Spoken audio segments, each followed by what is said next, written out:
This is how you get an elk out of a place that you shouldn't have killed it to begin with. Yeah, I know it's kind of messed up. The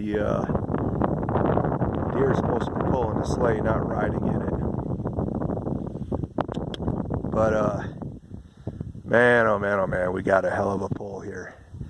Using a chainsaw winch, and got a guy up on top. He's operating the winch, and we got this handy dandy sled here.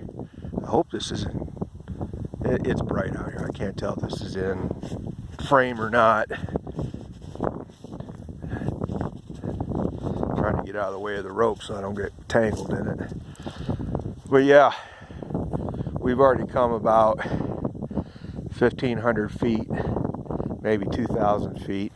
Down there, past those trees, is there's a drop off, and then there was another 1,200 feet maybe below that where we pulled up from, and we have to go up to where he's at, and then about another 2,000 feet of damn near vertical.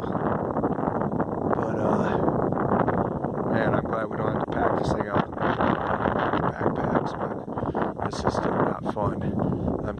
I'm holding this phone as perpendicular as I can. You can see the slope of the hill, and it's like this for, like I said, up to there, and then we got another couple thousand, maybe 2,500 feet to get to the top, which is up there, but that's not the knob we're going to.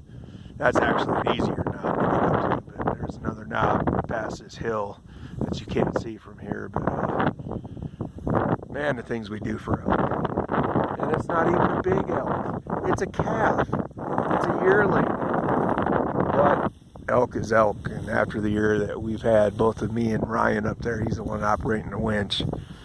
Man, it's been a tough year. Been a tough year. So I guess we got to count our blessings where we can find it. But yeah, here it goes, slowly but surely.